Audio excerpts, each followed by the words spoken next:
hate motherfuckers who break their weed down too fucking good. Break that bitch down until it's like fucking sand.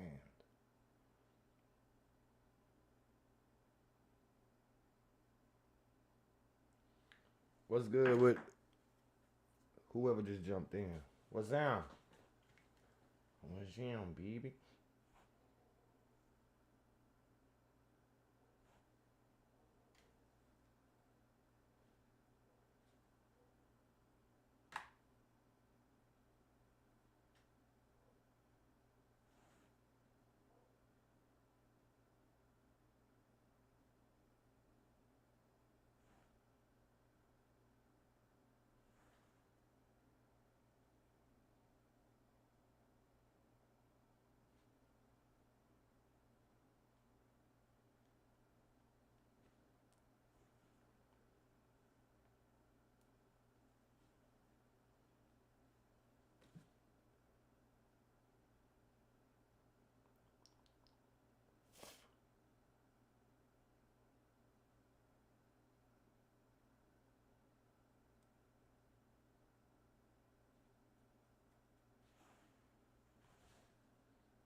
I'm a little.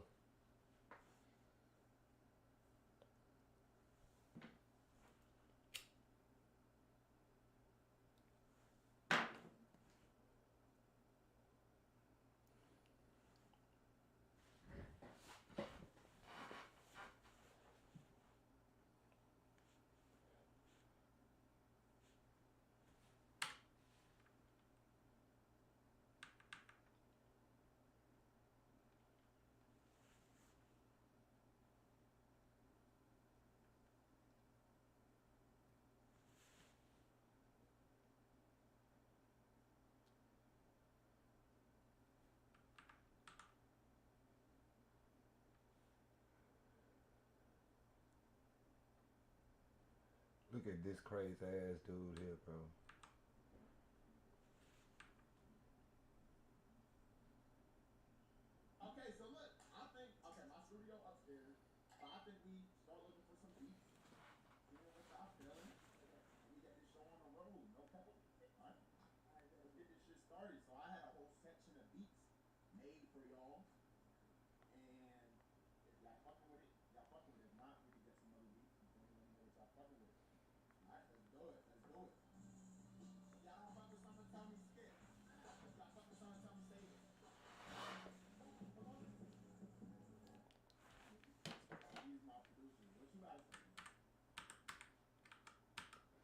So look, y'all.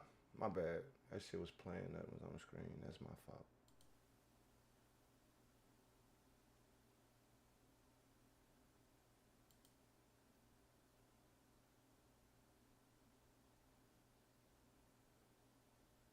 Okay.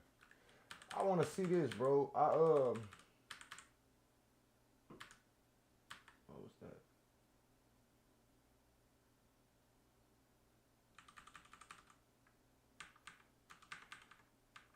This shit right here. I don't know why it says played.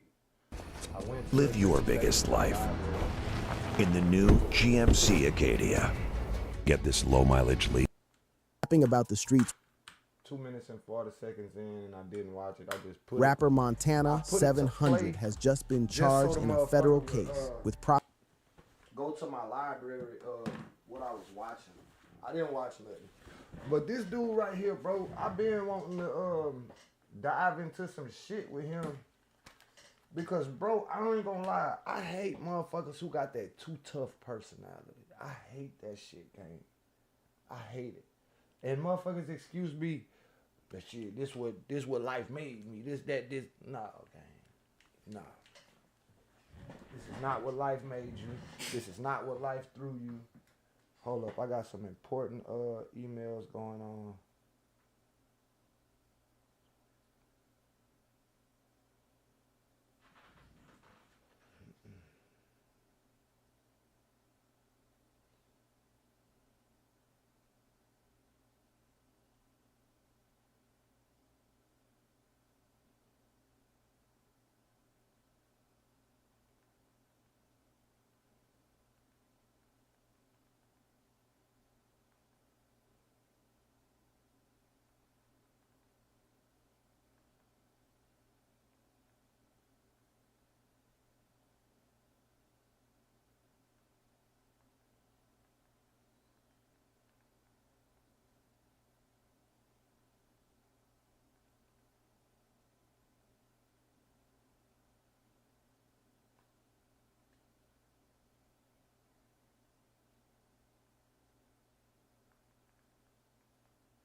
Yeah, this dude, Montana 700, the super tough,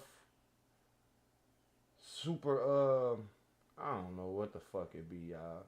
Cause I don't get it. I'm from the hood. I'm from a tough neighborhood. I'm from where they sell dope. I'm from where motherfuckers shooting and all that shit. I don't see the point in putting on this tough ass persona though. I'd rather a motherfucker know my personality as a cool nigga.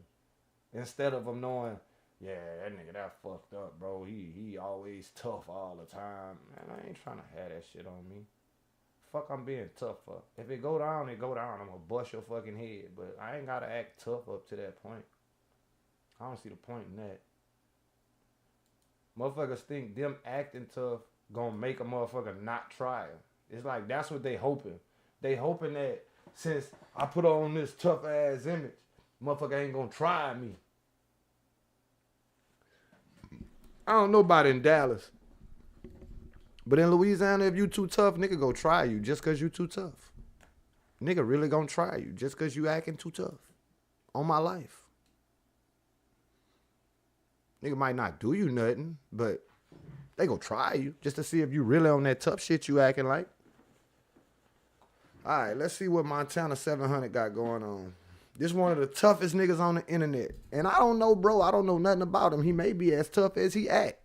But the fact that this is his persona, like super tough, it just make me not even try to listen to the nigga music. Prosecutors claiming he was out here moving pounds. Montana, who built his reputation both in the streets and in rap, is now facing the same system that's already been watching his close homie Zillionaire Doe. What started as rap fame is quickly turning into a federal investigation. Hey, y'all seen that that picture, that side-by-side picture with Zillionaire Doe and Butthead? Bro, that's his twin. Zillionaire Doe is the black Butthead. I don't know what them boys got going on, gang. And his fucking teeth are too big. It sounds like that nigga got a boxing mouth guard in every time he talk. Yeah, it's Zillionaire Doe. You know what I'm saying? They Texas shit. Man, take that shit out. And the feds say they've been watching everything, early life and street roots. Before the feds and the headlines, Montana 700 was just another product of his environment, raised in a neighborhood where survival wasn't promised and opportunities were slim. Coming up in the same trenches that birthed Zillionaire Doe, Montana's story starts in the streets of South Dallas, where the line between hustling and living was razor thin. So where you from? Woodtown, Oak Cliff.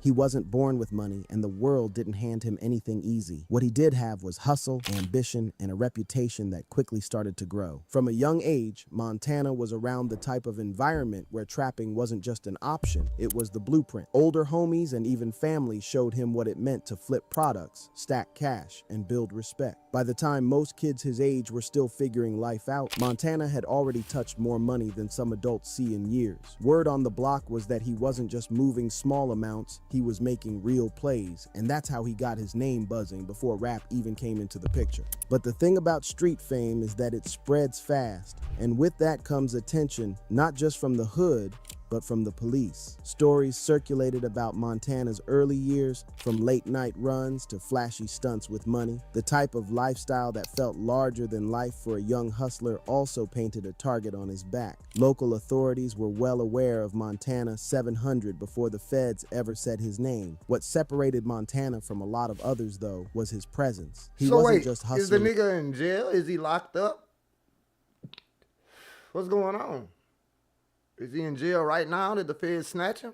In silence, he carried himself with a confidence that made people pay attention. Whether it was in interviews, on social media, or in the way he popped out in public, Montana always showed the world he wasn't just a regular dude from Dallas. His persona was loud, bold, and unapologetic. The hood respected him, and when you've got that kind of pull, it doesn't take long before music starts to follow. And that's exactly what happened. Even while trapping, Montana started turning his stories into lyrics. The same tales he lived day to day became the soundtrack to his come-up. It gave him authenticity in a rap world where a lot of rappers fake it, but Montana, he lived it. When he said he was moving weight, people believed him because they had seen it with their own eyes. That's the kind of credibility money can't buy. But authenticity comes with a price. Rapping about the streets while still being active in them is a dangerous mix. The very same bars that made Montana respected in music also became breadcrumbs for law enforcement to follow. Investigators look for patterns, and Montana's early reputation was enough to put him on their radar. He was living too large for someone without a 9-to-5, and when the flashy lifestyle connects to known hotspots of criminal activity, that's the type of formula that builds a federal file. Montana's early days laid the foundation for both his success and his problems. On one side, he was becoming a voice for his block, somebody who could put his neighborhood on the map. On the other side, he was stacking enemies, attention, and surveillance. The streets loved him, the rap game started to recognize him, but behind closed doors, the feds were already taking notes. They don't move quickly. They build cases slowly, watching, recording, and waiting until the right moment. Montana's early life ends with him standing on the edge of two worlds: the raw hustle of the streets that gave him everything, and the promise of rap stardom that could have taken him out. But what nobody realized back then was that his early choices would set up the exact situation he's in now, with federal charges threatening to take it all away. The rap rise. Montana. 700's transition from the block to the booth wasn't overnight, but when it happened, it felt real because the streets had already stamped his name. Before the music industry ever noticed him, the hood was reciting his stories. That's the power of authenticity. When people know you've lived what you rap, your bars hit harder, and that's exactly how Montana carved his lane.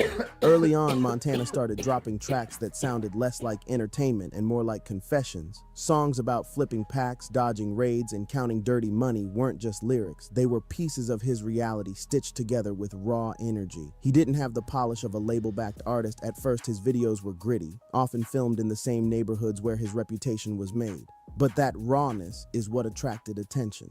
The streets wanted real, and Montana delivered it in every verse. His first wave of buzz came from regional drops that quickly spread online. Clips of him rapping surrounded by his crew, flashing money, and showing the same lifestyle he talked about in songs went viral in his circle.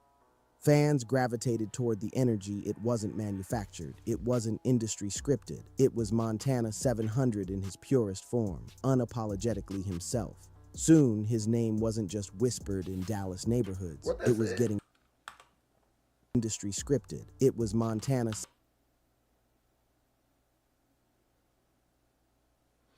It's just me or the zillionaires so. And Montana 700 don't rap about violence, it's just money.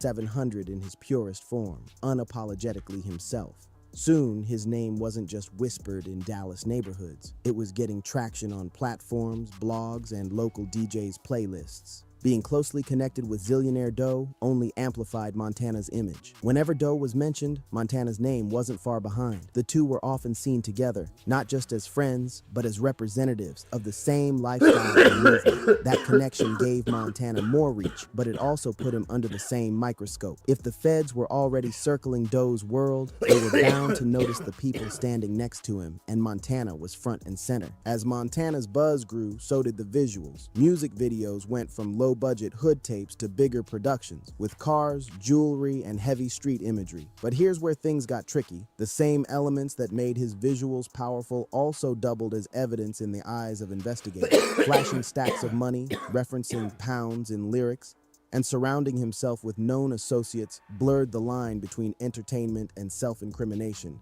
What fans saw as Montana keeping it real, the authorities saw as Montana confirming what they already suspected. Still, from a music perspective, Montana was building a brand that could have taken him far. His delivery was aggressive but calculated, and his lyrics painted pictures that fans could feel. Tracks gained traction outside of Dallas, and whispers about potential label interest started circulating. For a moment, it looked like Montana could make the transition so many rappers dream of, from trapping in the shadows to cashing checks in the spotlight. But the deeper he got into rap, the harder it became to separate his art from his past. Every performance, every interview, every song seemed to pull pieces of his reality into the public eye. And while fans praised him for being authentic, it's that same authenticity that kept law enforcement glued to his every move. Unlike rappers who exaggerate for clout, Montana's words carried weight because people knew they came from real experiences.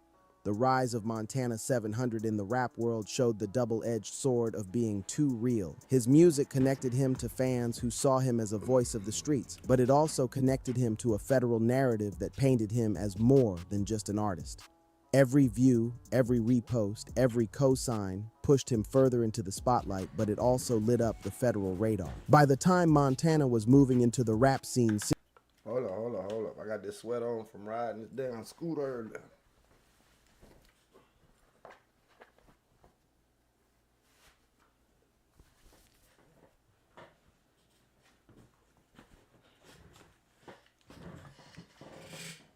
seriously, the streets and the music industry both knew his name.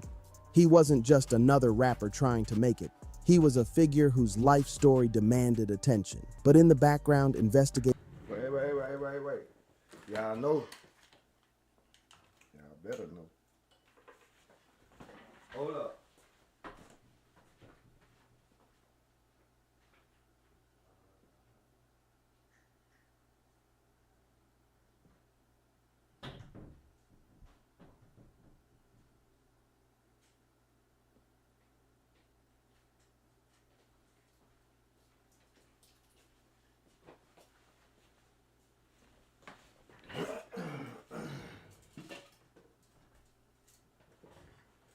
Hold up.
I'm doing a little bit of tripping right quick, y'all. Please. I know as soon as I get comfortable, as soon as I get situated, a fly gonna fly in this bitch.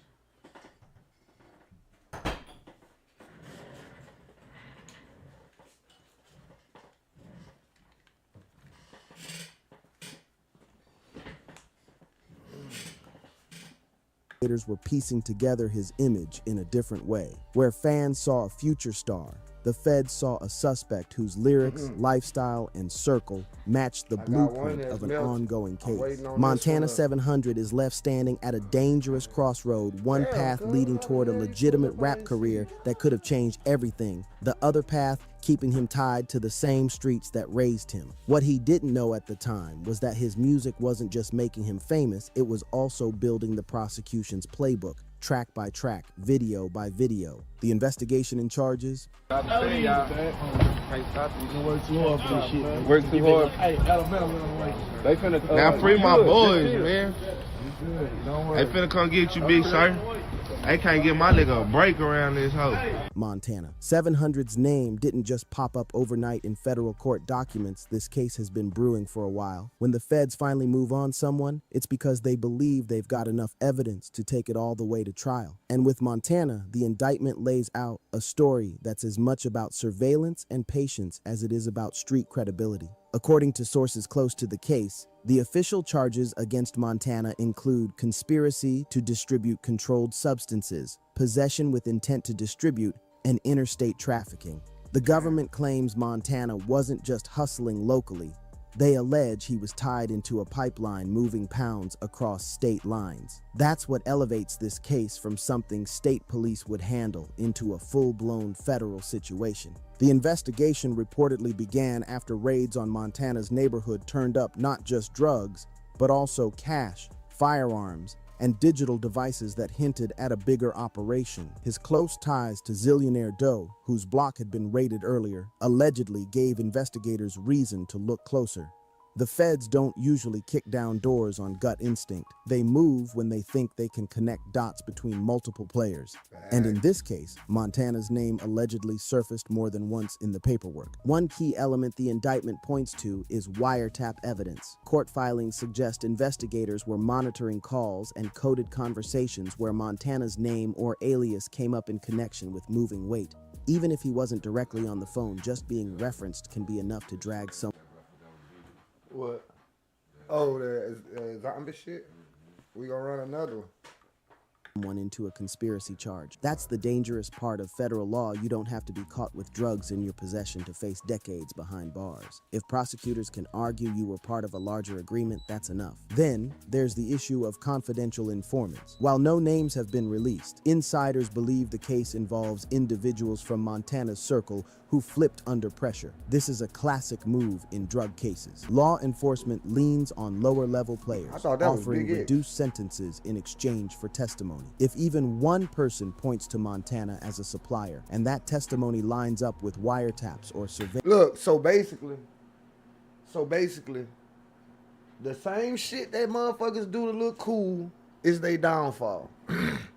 The same motherfucking image a nigga try to put out that he a boss is always these niggas' downfall. Always. Trying to look like too much. Trying to put this image out that you him. Fuck being him. Rap and get your money. Let the world say you him. You ain't gotta, you know what I'm saying? Bro, you sitting down with 6 phones. You been rapping a year, nigga. You pulling out bags. You ain't did no big arena tours like YB to have no bags, boy. You think you just gonna wash that money. You just gonna get all that dope money and wash that bitch with the rap money. Man, bro he moves stupid, bro. He think he moving militant. But nigga, you not, you know what I'm saying? If you moving like this, if dude doing what they actually say he doing, cuz you need to be one of the most seen people in the world, gang. You know what I'm saying? People think it's dumb, but the plain sight tactic is a motherfucker. You need to be in people, bro. You need to be with these little YouTubers, showing people you friendly, you cool. You ain't this entity. You ain't this dark entity, nigga. Bro, you gotta, you know what I'm saying? Go do some shit. Show some shit. Document what you doing. Cause just being in the secret, you know what I'm saying? Being in the dark, then popping out shining like a motherfucker is not the recipe. Niggas used to think that was the recipe. Stay down till you come up. Even when you got it, move like you don't. What's the point of getting it? What's the point of getting it if when I got it, I can't even show I got it?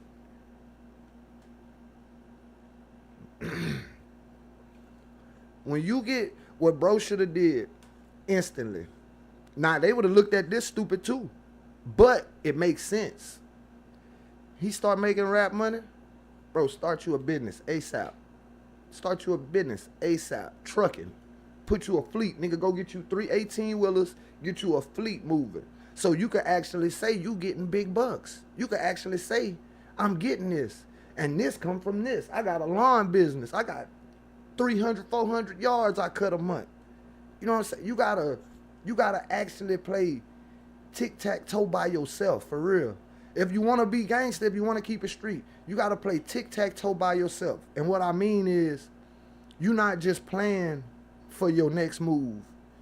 You playing for the move you don't even know you need to make. You playing for the move that's 10 moves ahead.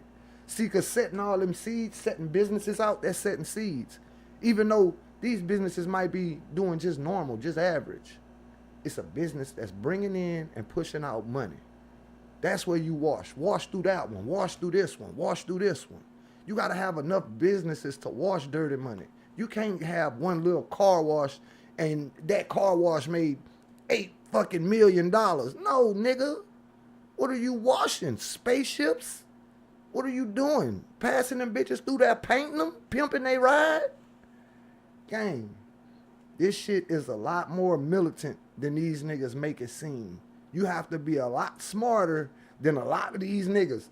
You know what you should do? Anybody? You should use all these clown ass niggas as a blueprint. That's what you should do. You should use these niggas like bro right here, Zillionaire, all them boys. Use them as a blueprint. Use them as a blueprint to not do what the fuck they did. Because if you do what they did, or if you do what they doing on that scale, trust me, if you're doing it on a small scale, you ain't getting no eyes. You probably getting the local narcs, you know what I'm saying, the local police. But you gotta really be, you know what I'm saying, getting it in to get the feds' attention. And once you get their attention, it's very hard to lose it. Because even though they not just heavily monitoring you, nigga, some kind of way, they watching. They watching. You know how many niggas done got out of jail 3-4 years early to come home and be a secret informant? Yeah, bro, we ain't gonna fuck with you, man. Go back to the hood, go to the trap, go turn up with the, you know what I'm saying? Go do that. Just when something important happen, let us know. We not gonna bust them. We not gonna bust them right now just because you just gonna get out. You just getting out. If we bust them, it look like you snitching. So what we gonna do is cook on their ass.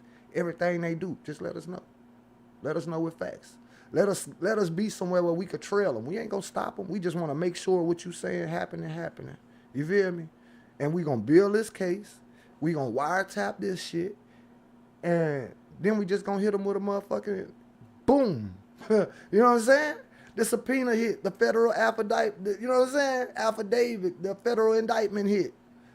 They don't know how it come. They don't know where it come from. That's what I'm saying, bro. Be smart, gang. Just do the right shit. Better yet, just do the right shit. Please. Because doing the wrong shit, you're going to fuck to jail. Okay? You're going to fuck to jail. You're going to live around fucking musty niggas. Fucking niggas trying, man. Just do the right thing, gang. As hard as that sound, just do the right thing. Because if you don't, you're going to fuck to jail. And you go be in that bitch with all kind of motherfucking weirdos who can't do right like you. Unless you know what I'm saying, that's your goal. Just find a way to do right and make money. If not, guess what? What, cuz? Jail. Going to fuck to jail. Jail. Hey, I'm 36. I'm 36 years old. I got arrested one time in my life. You know why? Because I used my fucking head when it mattered.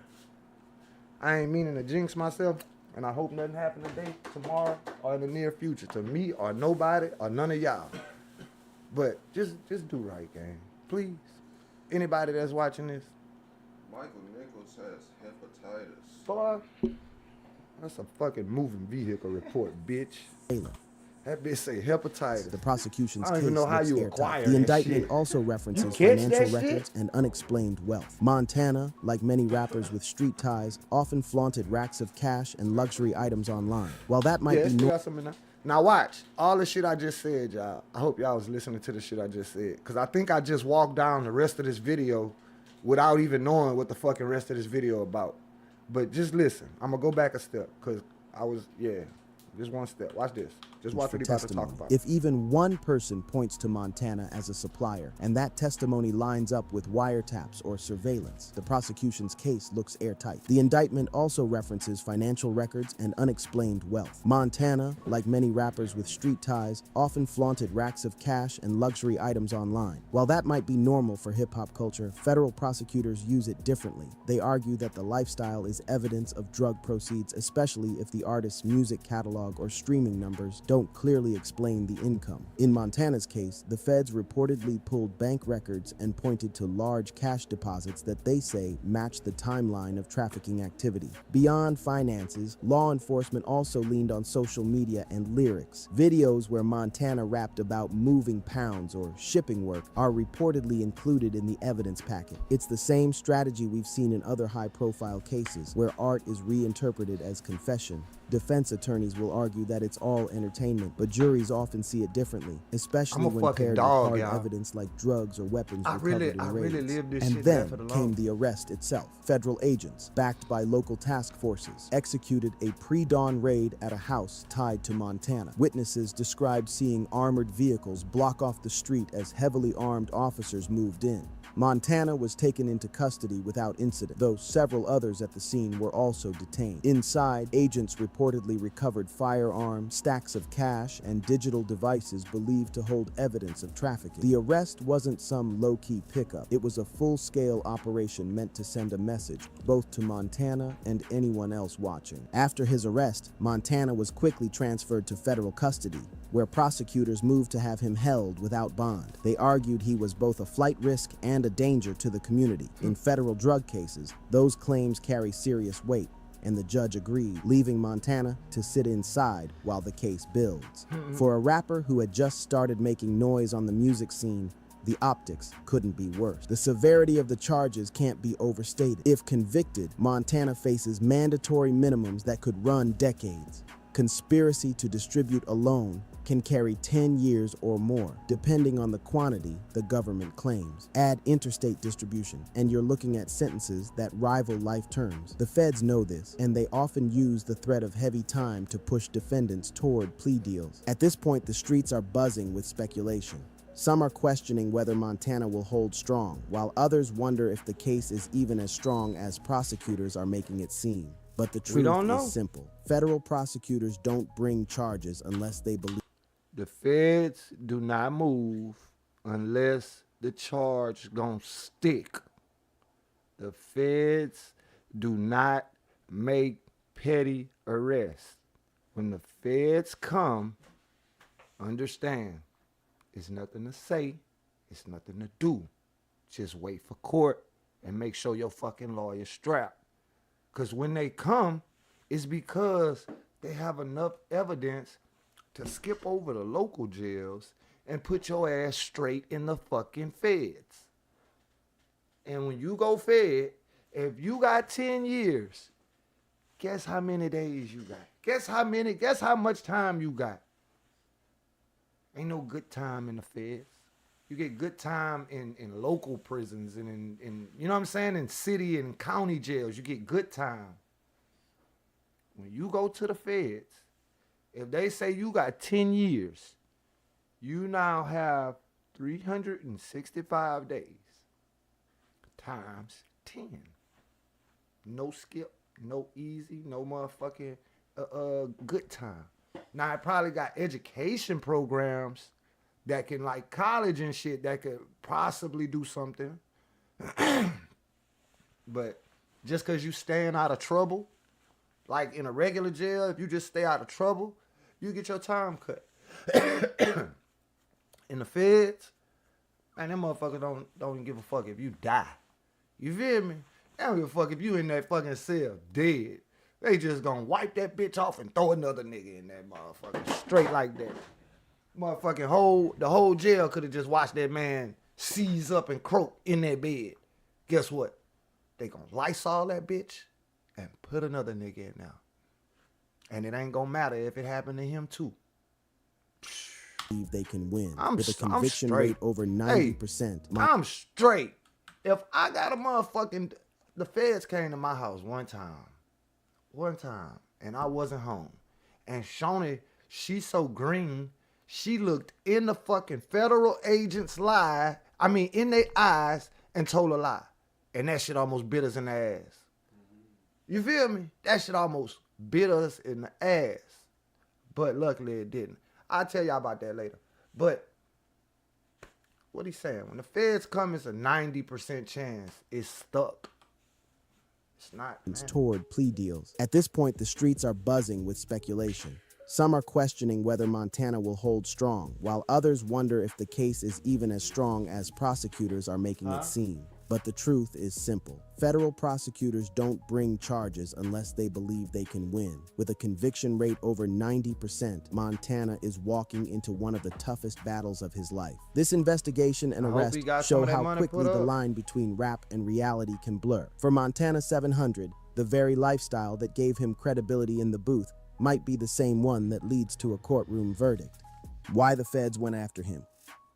When you look at the Montana 700 case in full, one question stands out. Why him? Why would the feds zero in on a rapper who was still climbing in his career, rather than some faceless figure moving product quietly in the background? The answer comes down to visibility, influence, What and I narrative. say? For starters, Montana... What the fuck I say?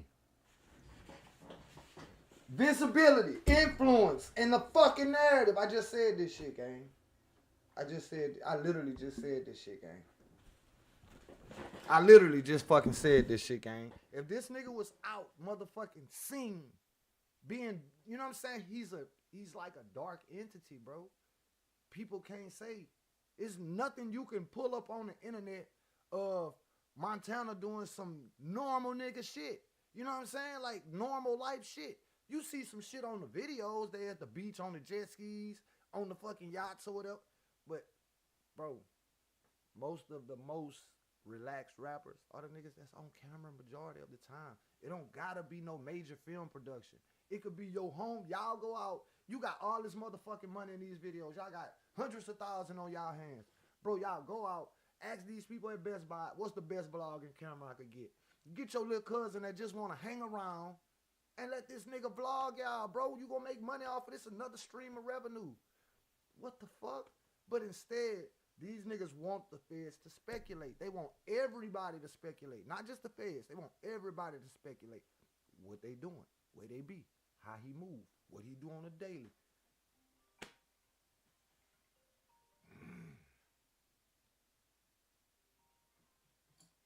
That's what they want. It's like they want to be too gangster too much. Hey, lady. Hold up, y'all.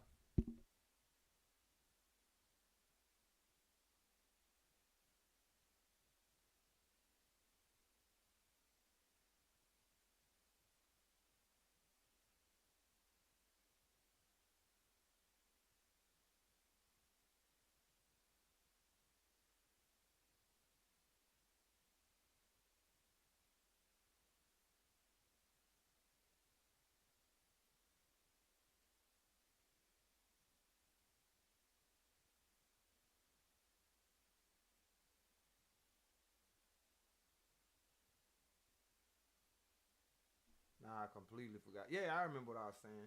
You could get anybody, bro. Lil cousin, a fucking fan, bro. You know how many fans, you know how many people that fuck with like your music, his music, YouTube. You know how many people, if you hit them up like, hey bro, I see you a cameraman. I need a cameraman.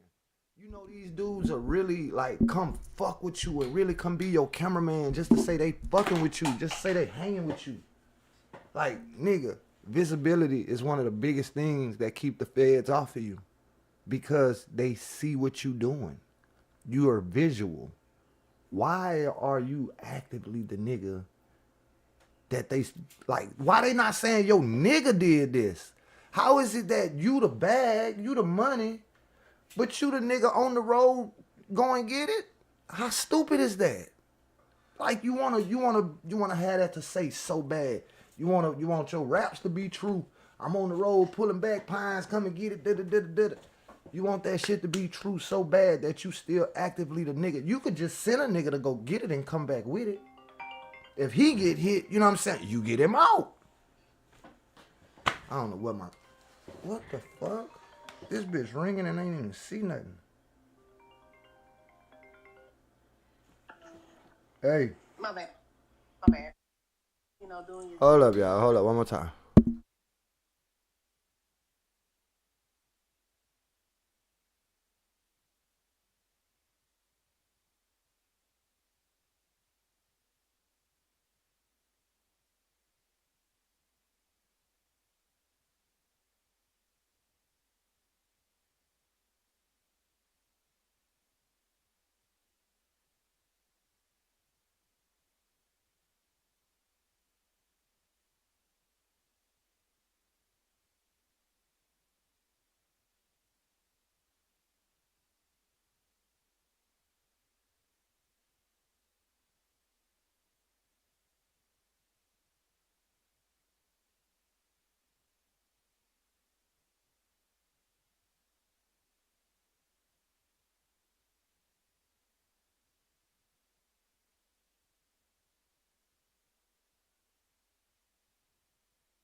Somebody just dropped the follow. Appreciate the follow, man.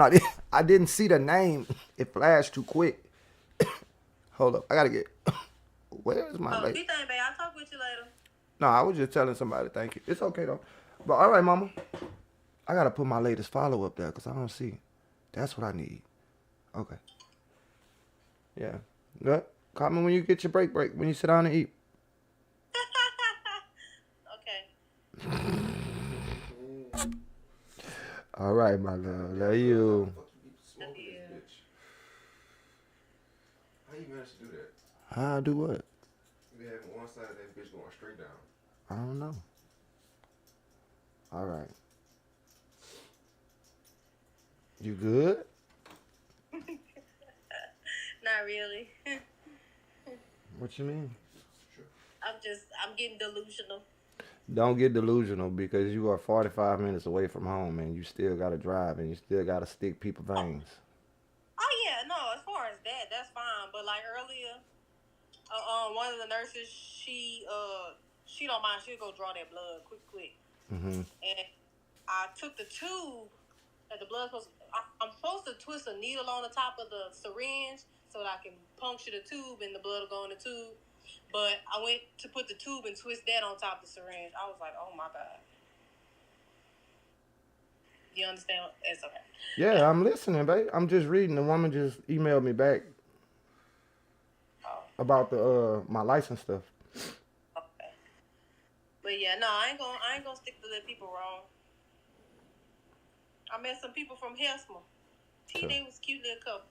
Some old people. Yeah. Mm-hmm. She said, "You so sweet. You look nice. You so peppy."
We're gonna look at you, think you're nuts. Ain't nobody out here but me. That's even worse. See, look. Nobody. Damn, you need a pen for right there in that little spot. Baby, I don't need that pen because I'm going to really fuck some veins up then. No, you don't need no pen, no. I tried that already. My co-worker, my housekeeping buddy, get that pen, man, I came back fucking up. Yeah, so can't do that. No, can't do that. Did my homie Ray told me she gonna smoke on her break. Really? Oh. She called me one morning. I was off. It was 3-something in the morning. I said, hello? And come smoke with us.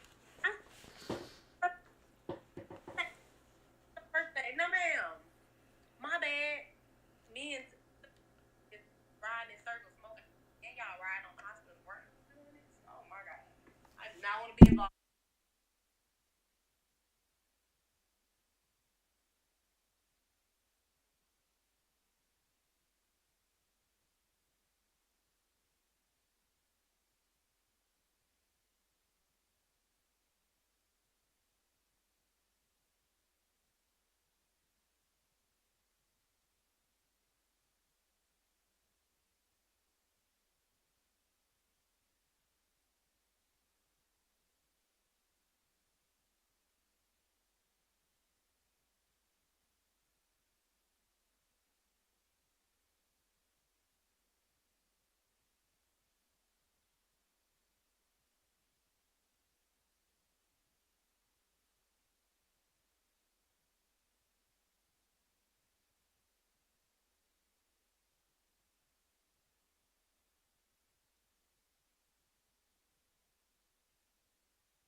crazy ass faces and shit. Alright. Back to the feds ain't gotta investigate. I'ma tell on myself. Wasn't just another name in the streets. He had already built a reputation for authenticity, the type of artist who didn't just rap about trapping, but actually lived it. That image, while fueling his music, also made him a bigger target. Federal prosecutors love building cases where they can tie influence to activity. To them, Montana wasn't just an individual hustler, he was someone whose persona could inspire others to follow the same path. That makes him more valuable as an example. Second, there's the association factor. Montana was closely tied to Zillionaire Doe, who had already attracted attention from federal investigators after raids in his hood and the arrest of his brother. When the feds see two figures moving in the same circles, with overlapping reputations in both rap and street culture, it's natural for them to connect the dots. Whether those connections are airtight or circumstantial, it doesn't matter much at the start because once your name lands in federal paperwork, it's hard to shake. Then comes the money trail. Flashy cars, luxury clothes, stacks of cash on Instagram, it's all standard in rap culture. But to investigators, it paints a different story. If the music income doesn't match the lifestyle, prosecutors will argue the gap is filled by drug proceeds. In Montana's case, reports suggest bank deposits, cash seizures, and lifestyle purchases that didn't line up cleanly with his streaming or show revenue.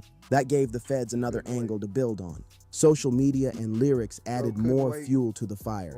Montana's bars about moving pounds and routes weren't just catchy lines to prosecutors, they were treated like coded confessions.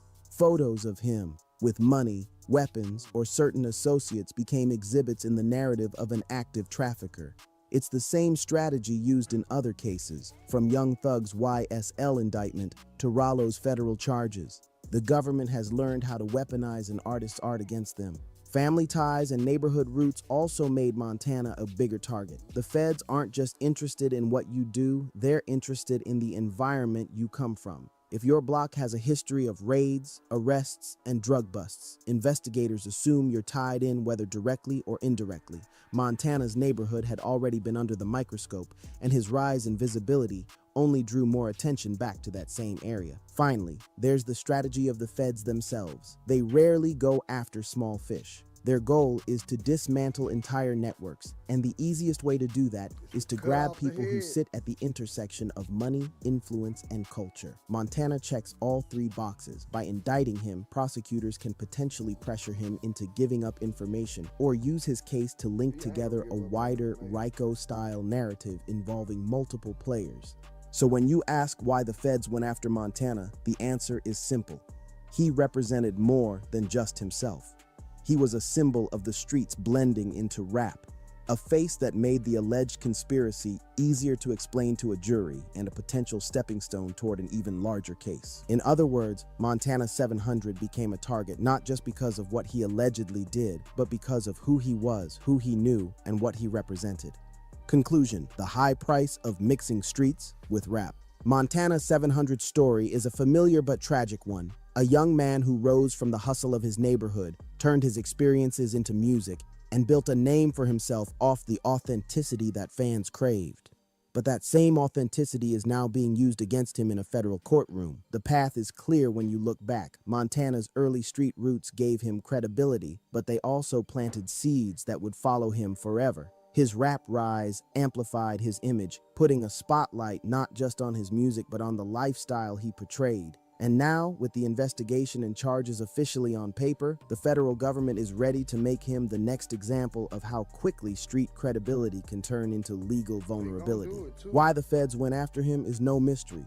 His ties to Zillionaire Doe, the flashy lifestyle, the coded lyrics, and the ongoing surveillance around his neighborhood made Montana a perfect target.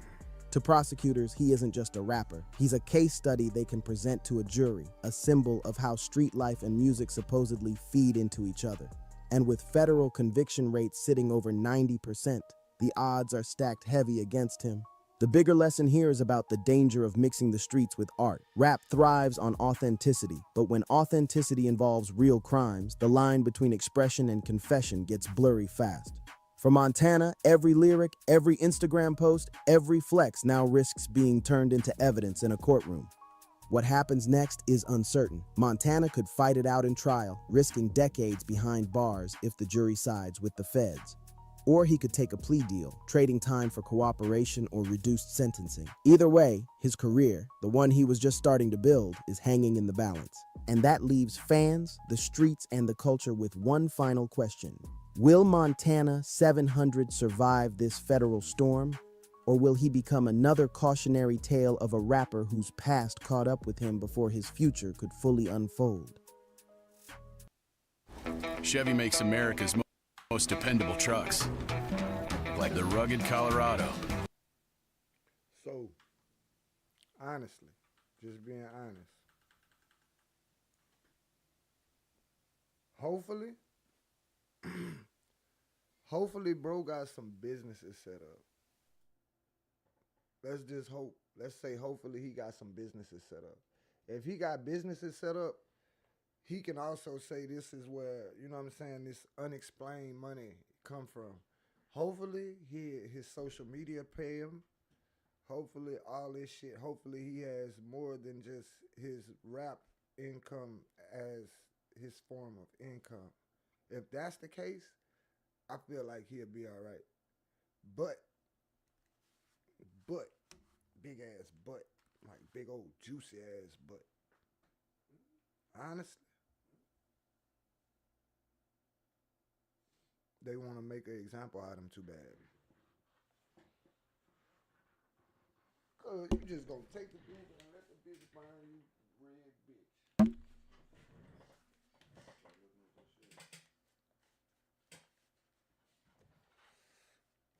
Yeah. This is a 50-50 shot. No lie. Cause they gonna really, the only thing that could save him is if they overpaint. If the feds overpaint, the jury gonna know they doing that. If his arrest history ain't got nothing too bad on it, I don't know what the fuck bro did. I don't know. But that's a 50-50 shot. No bullshit. Who is bro that made that though? Rap Thread. Rapper Montana. Let's see. Let me go to his channel right quick. No longer a gang member? Like you're no longer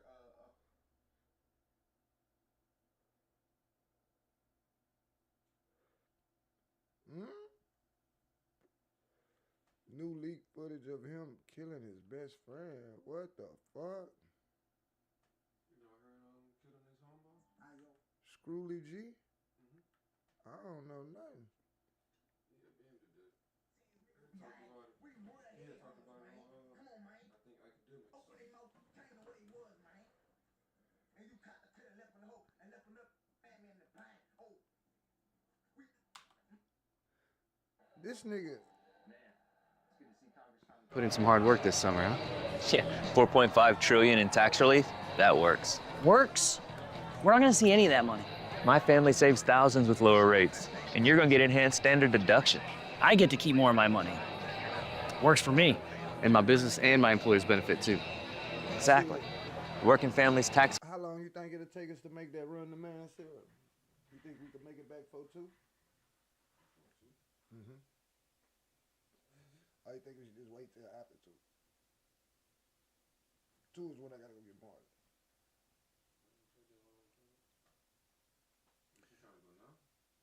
I mean, it don't matter to me. I really want to shoot a video. Shit, I only went to my mama's house and back. I should be straight. I mean, I ain't gonna lie. I was hitting that bitch a little bit coming down the street, so I'm gonna lose one of my bars soon. I could plug up, get full.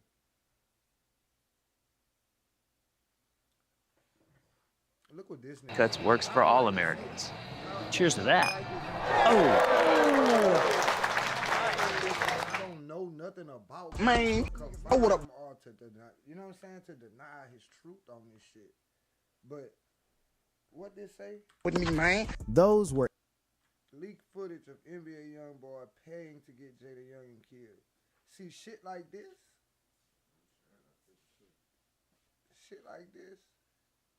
when niggas say shit like this gets people investigated. This is called dry snitching, whether it's true or whether it's false. My bad for the volume being low. But this is called dry snitching, when you throw a narrative out there and you ain't got no solid evidence. But let's see. This 17 minutes. I'm going to knock this one out too. And then I got to go shoot this video, y'all. I ain't going to lie. Last distance video we did was too long ago. We got to do another one. But, yeah. Let's check this out. This nigga say leak footage of NBA YoungBoy paying to get Jada Young and smacked.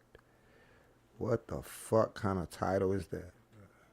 NBA YoungBoy's own words after allegedly confronting Jay DeYoungin in 2020. But what he said in this new leaked audio would prove to be chillingly prophetic. Back in 2022, Jay DeYoungin would be gunned down outside his grandmother's house in Bogalusa, Louisiana. And while the killers were never caught, the internet went crazy when leaked audio surfaced of YoungBoy allegedly admitting something that would change everything. Before we preview the leaked footage that the feds have, let me break down the timeline that has the streets and the internet convinced that NBA YoungBoy orchestrated one of the most calculated revenge plots in hip-hop history. Because what started as beef over baby mama drama between two Louisiana rappers ended with a murder so precise, so tactical, that even the police couldn't ignore the connection. From room 303 in Baltimore to the bloody streets of Bogalusa, this is the story of how a friendship turned into a deadly obsession. And by the end of this video, you'll understand why the streets are saying YoungBoy didn't just predict Jay DeYoungin's death, he planned that shit. But that's just the beginning, because what really happened goes deeper than anyone imagined. Yo, what's good, fam?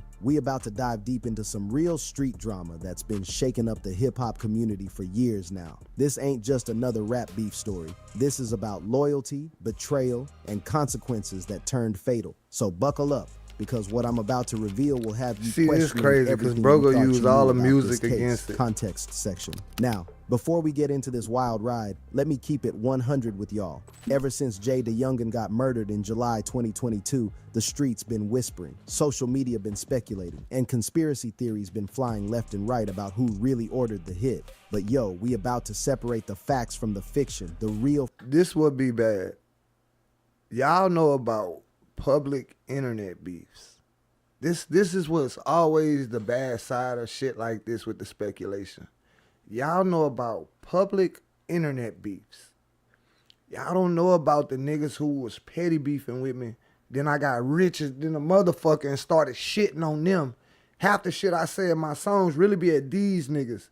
But I got this petty ass beef with this nigga who famous, so I'ma keep this shit going just for the spotlight to bring. Nigga, your label gonna tell you, hey, keep that shit with YoungBoy, you know what I'm saying? Don't make it too serious, but keep it going. It's keeping your name buzzing. That's the label play, God. Man, come on, gang. Ain't nobody this stupid. That's the label entire play. Y'all keep this little petty shit. Keep it petty, you know what I'm saying? Don't make it serious where no blood go get shed. But keep it petty so it keep going. Your name buzzing right along with his. You know what I'm saying? That turns streams, because now people want to know if you talking about a nigga in your music. So more than the normal people who go listen to your shit, they tuned in now. Y'all peep me out. I'm really raw with this shit. They gonna try to paint this shit on YB, regardless if it is, if it ain't, because he was the public figure known as the fucking boogeyman to the industry. Bro, come on, gang. Y'all don't know who in this nigga hometown don't like him. In Louisiana, it's not no hood to hood beef or this and that beef. Bro, it's cliques. Your clique might have a nigga from that same hood that you beefing with in your clique. You feel me? It's all about little cliques. That's why everybody got their little gang. NBA, BBG, TBG. It ain't even about the hood. It's about the clique. Bro, this nigga got smoked with way more niggas than YoungBoy. Because before he motherfucking start talking to YoungBoy, he been talking about chopping niggas' heads off with that bitch. So before this nigga say this, just keep that in consideration. These niggas know of public spotlight. You know what I'm saying? Spotlight beefs. They don't know nothing about the shit that's really happening in the hood. They don't know nothing about what's happening in the streets. They don't know who want this nigga dead. You know what I'm saying? Keep that in mind. Let's just keep that in mind. Big card.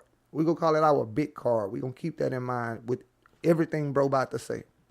From the fake. For those who haven't been keeping up, NBA Youngboy and Jada Youngin were both rising stars out of Louisiana. Two young black men trying to escape the streets through their music. Two talented rappers who should have been brothers in this game. But somewhere between the come up and the come down, things went left in the worst way possible. July 27th, 2022. That's the date that changed everything. Jada Youngin, real name Javoria Scott, was outside his grandmother's house in Bogalusa, Louisiana, when multiple shooters pulled up and opened fire. The attack was swift, brutal, and deadly. Jada Youngin was hit multiple times. His father, Kenyatta Scott Sr., was also shot trying to protect his son. While his father survived, Jada Youngin died from his injuries at the age of 24. Now, hold up before y'all start thinking this was just another random act of street violence. The circumstances surrounding this murder were anything but random. The precision of the attack, the timing, the location, everything about it screamed premeditated hit. But here's where it gets real spicy. Why they act like niggas can't aim? Like, not all of them. A lot of niggas do that shit. But I know I'm not the only nigga. I'm not the only person that live in the hood that think to go to a gun range and get better with my gun. I'm not a fucking unicorn. It's plenty. They think niggas in the hood are dumb. Why niggas can't pull no good shots? You in the South, gang. Half of us come up hunting. A person ain't shit when I done shot 1,000 squirrels out the tree. You feel me? Bro, that's what be stupid. I should debunk everything these niggas drop. That's what I should do. I should make that my thing.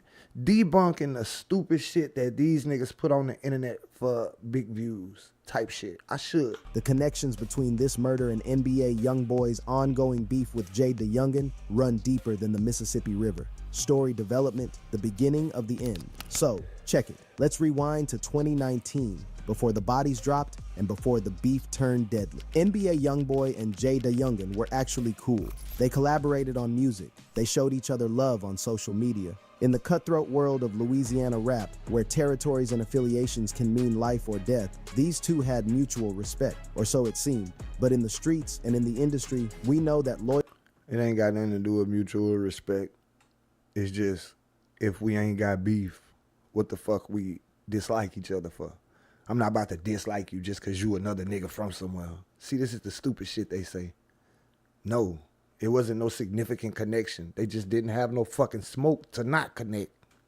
Loyalty is tested not when times are good, but when drama enters the picture. And drama came in the form of something that's destroyed more friendships than money ever could: women. The tension started brewing when rumors began circulating about Jada Youngin allegedly getting involved with one of NBA Youngboy's baby mamas.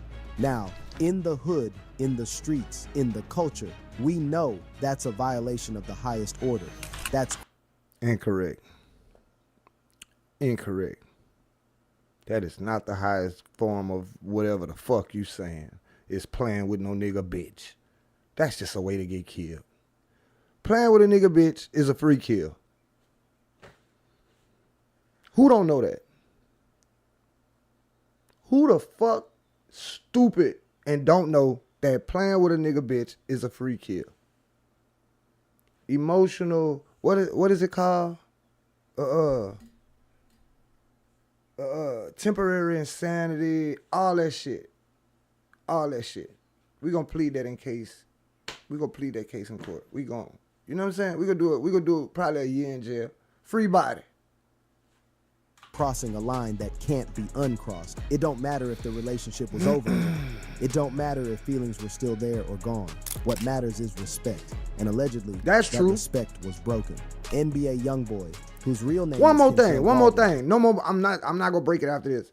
But since this nigga YB came in the game, ain't it been 100% clear as day that this nigga is crazy about his females, especially the ones he make kids with. He crazy about his baby mamas. Don't fuck with my baby mamas, especially if you say you fuck with me. If you supposed to fuck with me, don't fuck with my baby mamas. If you my nigga, that ain't some shit my nigga do. So with anybody, not just YB. If my nigga cross me and try to fuck with my BM, I'm man. And I'm talking about, I got two. I got Marley mama, which is the woman I'm with, and I got my little boy's mama from a previous relationship. If one of my homeboys would have came at me like, hey bro, it's cool if I talk to your BM, that's a no hesitation. Fire on a nigga. You my nigga. You my dog. Like if you a nigga I don't know, don't give a fuck about, don't fuck with, it's different.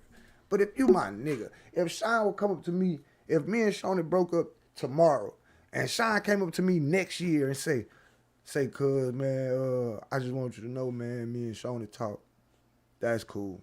But I'm falling into one of the nastiest blends he ever go see in his life. And that's just cuz. You my people, you not supposed to do that. You know better than that. Now, if it's a bitch that I just hit and dismissed, and you like, hey, cuz, what's up with that lip? Man, do your jig. You know what I'm saying? Do your jig. But BM, come on, gang. Not BM. Not anybody but BM or wife. And you my nigga. A regular random don't matter. But my nigga, we make money together. We do business together. Come on, gang. What make you even want to do that? That's pure bitch shit right there. Anyway. Is not someone known for letting disrespect slide. Oh, his God. music is filled with references to getting even, to never forgetting who crossed him, to making sure his enemies pay. His street reputation in Baton Rouge was built on the principle that he don't play about his name, his family, or his respect. So when word got back to him about Jay DeYoungin allegedly stepping out of bounds, the response was inevitable. By 2020, the friendship was dead. Social media became a battleground where subliminal shots were fired through Instagram stories, cryptic tweets, and diss tracks. But yo, this wasn't just internet beef. The streets were watching. Affiliates on both sides were taking notes. And in Louisiana, where the murder rate is among the highest in the nation, beef between prominent figures doesn't stay digital for long. The confrontation that started it all. Now this is where the story gets deeper than just baby mama drama and hurt feelings. See, according to multiple sources and leaked messages, NBA YoungBoy allegedly confronted Jay DeYoungin directly about the situation. And what was said during that confrontation would later become the smoking gun that has everyone convinced YoungBoy was behind what happened in 2022. The alleged confrontation took place in 2020, and witnesses say the energy was tense, threatening, and filled with promises of retaliation. This nigga booba. NBA YoungBoy allegedly told Jay DeYoungin directly that he would make him pay for the disrespect. Not might, not maybe, would. That's some chilling precision right there when you look back at what eventually happened. That's what But the whole here's thing where it gets based off. interesting. Wait, Jay DeYoungin. That's what the whole thing based off of. The whole argument that it's leaked footage of him paying to get bro smacked. To his credit, is based wasn't- on motherfucking him saying, "I'ma get you." Not maybe, would. That's of retaliation. NBA YoungBoy allegedly told Jay DeYoungin directly that he would make him pay for the disrespect. Not might, not maybe, would. That's some chilling precision right there when you look back at what eventually happened. But here's where it gets interesting. Jay DeYoungin, to his credit, wasn't backing down. He had his own street credibility to maintain, he had his own team behind him, and in his music following this confrontation, he started making his own threats, his own claims about being ready for whatever came his way. The beef was no longer just personal, it was public. And in the world of hip-hop, public beef has a way of demanding resolution. Let me break down for y'all what was happening behind the scenes during this period. Break it NBA down, break it YoungBoy down. was dealing with his own legal troubles, federal charges, house arrest, constant surveillance. Yeah. But even from behind walls and ankle monitors, his reach in the streets remained long. Yeah. His Never Broke Again crew wasn't just a music collective, it was a family, a gang, Yeah. an organization with roots deep in Baton Rouge's most dangerous neighborhoods. For those who don't understand street politics, Every fucking neighborhood in Baton Rouge is fucking dangerous. What are you talking about? The kids in Baton Rouge are dangerous. What the fuck do you mean one of the most? Baton Rouge itself is fucking dangerous. See? Niggas don't know what the fuck they be talking about. That shit is annoying. Because you make content and you make it sound factual. Huh? Man, nigga from fucking Delaware or somewhere, nigga. And it's like the way he's saying it make it sound factual. But let me explain. When someone of NBA YoungBoy's stature has beef with another rapper, it's not just about those two individuals. It becomes about their entire camps, their affiliates, their neighborhoods, their reputations. And in Louisiana's volatile rap scene, where the line between artist and street figure is often blurred, beef can escalate from words to weapons faster than a heartbeat. The escalation. Ain't no rappers in Louisiana. You got street niggas that rap. Period. Ain't no rappers. It's just street niggas who rap. You got some artists, but you ain't got no rappers. You got street niggas who rap. From words to violence. The real kicker, though, between 2020 and 2022, the beef didn't cool down. It intensified. Multiple incidents occurred that kept the tension at a boiling point. Social media exchanges became more frequent and more aggressive. Diss tracks were released on both sides with increasingly direct threats and references to real-world violence. JayDaYoungan released tracks where he allegedly called out NBA YoungBoy's credibility, questioned his street status while under house arrest, and made claims about being ready for war. NBA YoungBoy responded with his own music, tracks filled with cryptic but unmistakable references to making his enemies disappear, to not forgetting who crossed him, to ensuring that disrespect comes with consequences. But yo, this ain't just about music. Real incidents were happening on the ground. According to street sources, there were alleged attempts on JayDaYoungan's life before the fatal shooting in 2022. Close calls that were chalked up to random violence, but that people in the know say were connected to the ongoing beef. JayDaYoungan himself seemed aware of the danger, posting on social media about watching his back and about enemies plotting against him. Now let's talk about NBA YoungBoy's situation during this time. He was on house arrest in Utah, seemingly far removed from Louisiana and unable to physically carry out any violence himself. But here's what the streets and the feds know. Physical presence isn't required when you have the resources, the connections, and the motivation to order hits. The distance between Utah and Louisiana means nothing when money, loyalty, and revenge are involved. In the hood, we know how this works. Leaders don't always pull the trigger themselves. That's what soldiers are for. That's what loyalty is for. An NBA YoungBoy had built an empire not just in music, but in the streets, with people willing to ride for him no matter where he was physically located. The murder, July 27, 2022. So we arrive at that fateful day in July 2022. JayDaYoungan was in Bogalusa, Louisiana, his hometown, I got at his something grandmother's to say. house. It was supposed to be a safe space, a place where family gathered, where the violence of the streets didn't reach. But safety is an illusion when you're marked. According to police reports and witness accounts, multiple shooters pulled up to the residence around midnight. The attack was coordinated and brutal. Shots rang out, hitting JayDaYoungan multiple times. His father rushed to help and was also shot. Neighbors called 911, got to do with this? but by the time emergency services arrived, JayDaYoungan's fate was sealed. The 24-year-old rapper, who had survived poverty, street life, and the dangerous rise to fame in Louisiana's rap scene, couldn't survive this final attack. He was pronounced dead shortly after arriving at the hospital. His father survived, but was left traumatized by witnessing his son's murder. Real talk, the precision of this hit immediately raised questions. This wasn't a drive-by with random shots. This wasn't a robbery gone wrong. Nigga, it was this a walk an down. execution. What the fuck shooters you knew mean? where JayDaYoungan would be. They knew when to strike. They came prepared. Ain't no fucking shooting out the window, nigga. It's walk down. Walk down, walk down, walk down, nigga. They don't do that scary shit, nigga. You in the boot, you gonna get your ass walked. Nigga gonna fucking walk up, tapping that bitch at you. If that's what it is. If it's that type of smoke, is no shooting out the window. None of that shit, nigga, is I gotta get you gone.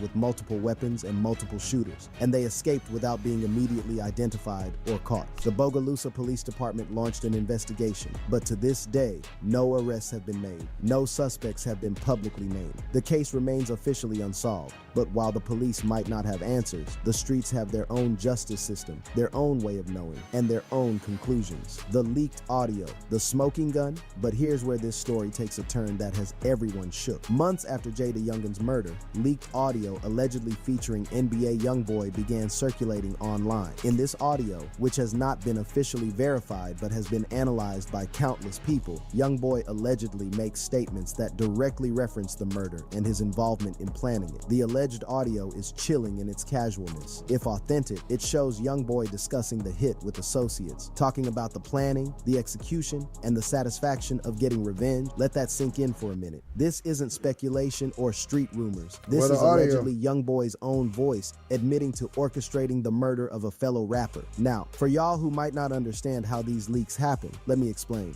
In the era of federal investigations and wiretaps, conversations that people think are private often aren't. The feds have technology that can intercept phone calls, record conversations, and gather evidence without anyone knowing until it's too late. And if NBA YoungBoy was already under federal surveillance for other charges, it's entirely possible that this audio was captured by law enforcement. The street's been talking about this audio since it leaked. Hip-hop forums, social media, YouTube channels, everyone has been analyzing every word, every tone, every implication. Some say it's definitive proof. Others argue it could be fake, manipulated, or taken out of context. But regardless of its authenticity, the impact has been massive. The federal investigation. The real question is, if this audio exists and if it's in federal hands, why hasn't NBA YoungBoy been charged with conspiracy to commit murder? The answer is complicated and speaks to how federal cases are built. Federal prosecutors don't rush. They build cases brick by brick, evidence by evidence, witness by witness. They want airtight prosecutions that can't be challenged or beaten in court. If they have this audio, they're likely corroborating it with other evidence, phone records, financial transactions, and the shit witness ain't sticking. testimony, surveillance footage. They're building a case that can't fail. For those who know the culture, Nigga, and the legal if they had all that shit going on, if the feds had anything going on when he was just in the feds,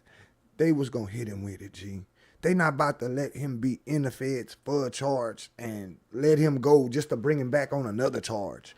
No, gang, no. Because he got the same lawyers and they gonna do the same thing. If you in the feds, they about to hit you with every fucking thing they got. This sound like a whole bunch of cap yap right here. System, we understand that federal cases can take years to develop. Man, The this feds sounds are cap patient. yap They here. watch, they gather, they wait. And when they finally move, it's with the full weight of the federal government behind them. If they're building a murder conspiracy case against NBA YoungBoy, they're making sure every detail is locked down before bringing charges. But yo, this is where the story gets even more complex. NBA YoungBoy is already facing other federal charges unrelated to Jada Youngin's murder. He's dealing with weapons charges, potential gang charges, and other allegations. The feds might be holding the murder conspiracy evidence as leverage, or they might be preparing to add it to an already lengthy indictment. The cultural implication. At the end of the day, this situation isn't just about NBA YoungBoy and Jada Youngin. It's about the deadly cycle that has claimed too many young black lives in hip-hop. It's about how beef escalates from words to weapons. It's about how loyalty and reputation in street culture can lead to irreversible consequences. NBA YoungBoy is one of the most talented rappers of his generation. His music resonates with millions because it's raw, authentic, and unapologetic. But that same authenticity, that same connection to street life, may be what destroys him. Jada Youngin was also incredibly talented, with a growing fan base and a bright future ahead of him. But he's gone now, another casualty in a war that has no winners. This beef, if the allegations are true, represents everything wrong with the culture of revenge in hip-hop. Two young men who could have been allies, who could have built together, who could have used their platforms to elevate their communities, instead became mortal enemies over disrespect and women. And one paid with his life let a while the bitch other get in may his pay with fucking his head. freedom. For people who haven't been keeping up with the broader context, this isn't an isolated incident. Louisiana rap has been plagued by violence for years. From Lil Snoop to Doughboy to countless others, the death toll keeps rising. And the beef between NBA YoungBoy and various rivals has created a climate of fear and retaliation that shows no signs of ending. The aftermath and future. The real question is, what happens next? If the leaked audio is authentic, and if the feds decide to prosecute, NBA YoungBoy could be facing life in prison for conspiracy to commit murder. The case would be massive, drawing national attention and potentially changing how law enforcement approaches hip-hop related violence. But even if charges never come, the damage is done. Jada Youngin is dead. His family is grieving. His father carries the trauma of watching his son die. NBA YoungBoy, whether guilty or not, will forever be associated with this murder in the court of public opinion. His legacy, regardless of his musical talent, is now intertwined with allegations of orchestrating a hit. The streets and the internet are convinced they know what happened. The timeline makes sense. The motive is clear. The alleged audio seems damning. But the legal system requires more than street knowledge and leaked recordings. It requires proof beyond reasonable doubt. Facts. And whether that proof exists in a form that can lead to conviction remains to be seen. What we know for certain is that this beef turned fatal in the worst way possible. What started as personal drama evolved into a murder that shocked the hip-hop community. And the alleged audio suggesting NBA YoungBoy's involvement has turned speculation into something much more serious. Closing thoughts. This case represents a crossroads for hip-hop culture. Do we continue to glorify the street code that leads to these deaths? Do we keep celebrating the beef and the drama until more bodies drop? Or do we find a way to break the cycle, to resolve conflicts without violence, to understand that revenge only creates more victims? NBA YoungBoy's alleged role in Jay DeYoungin's murder, if true, isn't just about one artist getting revenge on another. It's about a culture that prioritizes reputation over life, that sees violence as the only response to disrespect, that traps talented young men in cycles of retaliation that end in death or prison. The feds may or may not bring charges. The audio may or may not be authentic, but what's undeniable is that Jay DeYoungin is gone, his potential unrealized, his family destroyed by grief. An NBA YoungBoy, one of the most gifted rappers alive, may spend the rest of his life behind bars for allegedly orchestrating a murder over beef that never should have escalated to this level. The street's been talking, and what they're saying is that this wasn't random. This wasn't coincidence. The precision, the planning, the alleged admission, it all points to a calculated act of revenge. Whether that's enough for a conviction is another question entirely. What are your thoughts on NBA YoungBoy's alleged involvement in Jay DeYoungin's murder? Do you think the leaked audio is authentic? And more importantly, what does this say about where hip-hop culture is headed? Share your thoughts in the comments and click on the content on screen for more I deep ain't gonna dives share into no hip-hop's thoughts in the most comments. controversial moments. I'ma say, see, this shit, like I said in the beginning, this shit is based on speculation and what people are saying. Neither one of those things hold in court. Speculation. Neither what motherfuckers, unless you are a key witness and you got some information that's very much necessary, but other than that, you just shooting shit out your ass, really. Sorry for how that sound, but that's what it is. You just talking out your neck. And that shit, that's how most people motherfucking get investigated. I think your information on this particular case was skewed so bad that you basically just gave a verdict from your opinion, which is okay. You know what I'm saying? We all got our opinions. But you can't publish shit like this with your opinion being so falsely fact. You know what I'm saying? Like, a lot of shit you said was speculation and you made it sound so factual. You made that bitch sound like it was already solid. Like this voice shit. You talking about a voice memo in the age of AI. I could make a fucking NBA YoungBoy song right now on AI. And people won't know the difference until, so if that bitch get big and YoungBoy say, that ain't my fucking song. Gang. But we going to take this ride, y'all. I'm going to shoot this video. It done got hot enough for some shorts? It got hot enough for some shorts? Yeah. About to go bust a little, well, I ain't even say a little. About to go take a nice ride on these e-scooters. Probably go like on a little 20-mile run right quick. I don't know. But hopefully we can get chased by some dogs and shit. And yeah, I almost wrecked this morning into my dad. He was on his scooter and I was coming up behind him going like, I think 40. And shit, he just veered off right in front of me and I don't have a horn no more. So I just braked it and my shit fishtail. Cuz say that bitch was smoking. Nigga, I ain't gonna lie. I'm low-key, when I get on it in a minute, I'm going to be scared to hit speed because that shit kind of shook me up a little bit. It did. I was scared as fuck. I was scared as fuck. But Remember what I was saying when I first got on here, y'all. I'm off today, so shit, after I get back from this ride, I'm back on stream. But please, man, please, bro. If y'all don't take shit from what I be saying on here and y'all think I'm just loaded or something, just talking out my neck, please, bro. The wrong thing is a lot harder to do than the easiest thing. Cause, bro, look at what you gotta avoid. Look at like the shit you gotta do to do the wrong thing. You gotta avoid this. You gotta make sure everything, this, that, all in line. Just do the right thing. You can do the wrong thing while you do the right thing. As long as you know how to mix them. I'm not promoting that shit. I'm just saying, just don't do only the wrong thing. All right, bro. Hopefully by the time I get back, this melted good enough. Cause right now that motherfucker is hard. I see something. Oh yeah. Oh yeah. One good stomp and he slushed him. And you come back over him. You know what I'm saying? You know what I'm saying? This is how you do that. I'm showing y'all. This not drink. This not syrup. This not none. This is juice. But I'm showing y'all how to make perfect slushy. You know what I'm saying? Why did? It's the perfect slushy. Now I'm about to take this bitch on the road with me. I ain't gonna lie. But it's gonna melt. I don't want it to melt. I want to drink it on stream. Just because I always drink them on stream. Now see, I had about 75% right here froze, you feel me? And I put that little juice on top of you, hear me? And you gotta shake that bit like that. You gotta shake that bit like that. I gotta get a straw. Oh yeah, look at that consistency. Look at that consistency. It's not too loose, it's not too soupy. Let's see.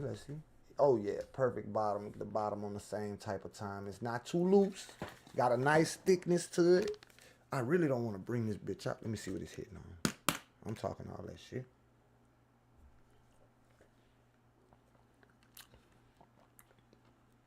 This is that huckleberry lemonade and fruit punch.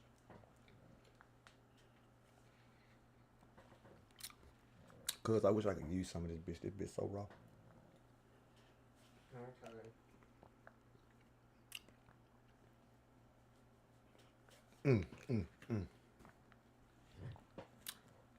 That's black. Alright. I need this. Man, you know something? I gotta find my I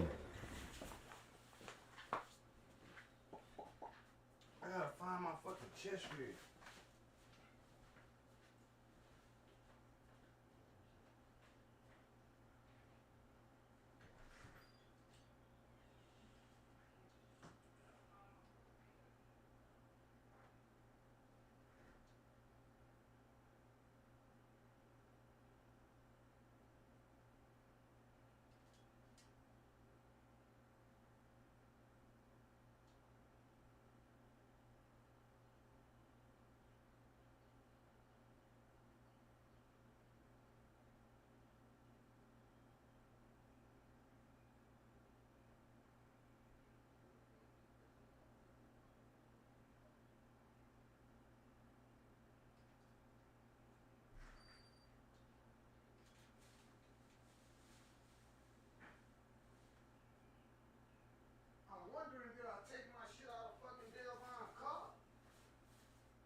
Cause he didn't call me, that little bastard ain't called me and tell me I left nothing if I didn't.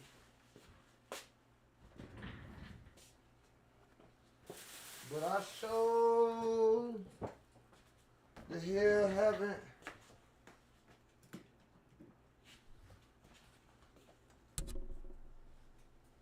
Let me call this fucking dweeb. Let me check in my car too.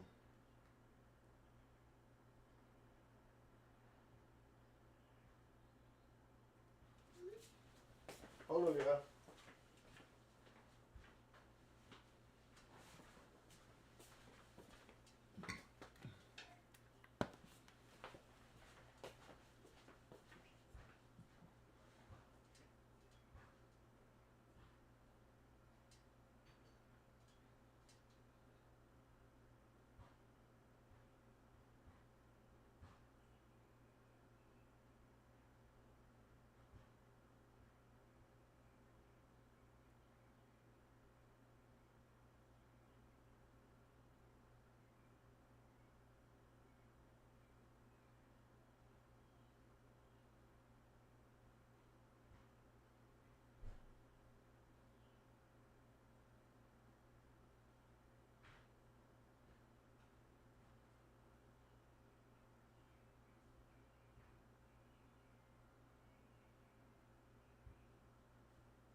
ain't put the shit in my trunk.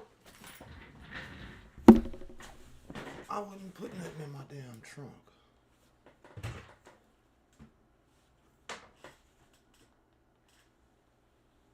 But I remember getting out broke caught with something.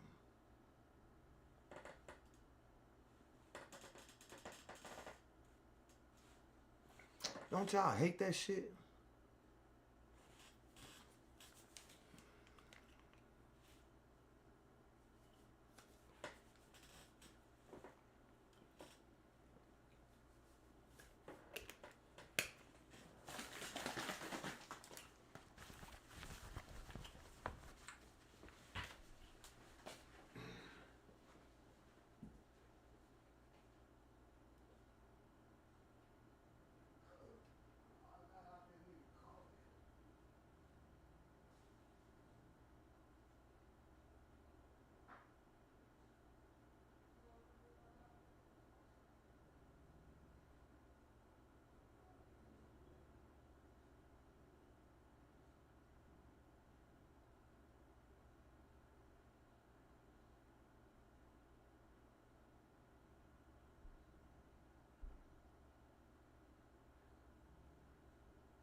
Hold up, never mind, I got you.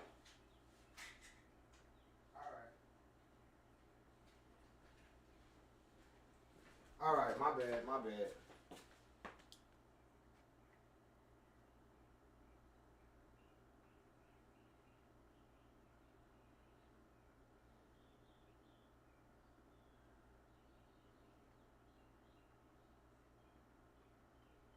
Something had pointed my eyes in that direction. Anyway. Let me see how many cookies I got if I want to share.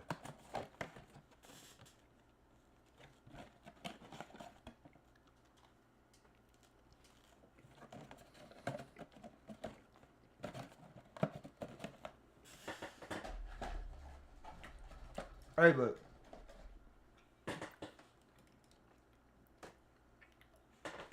like I was just saying, it's an off day today. So as soon as I finish shooting this video, I'll be back. Gonna get back on stream, get on the game. I just was looking at some shit. I ain't know, bro. I ain't know nothing about his videos before I acted.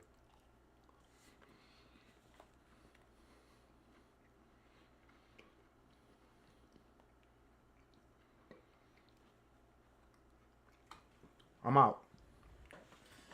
Y'all be cool.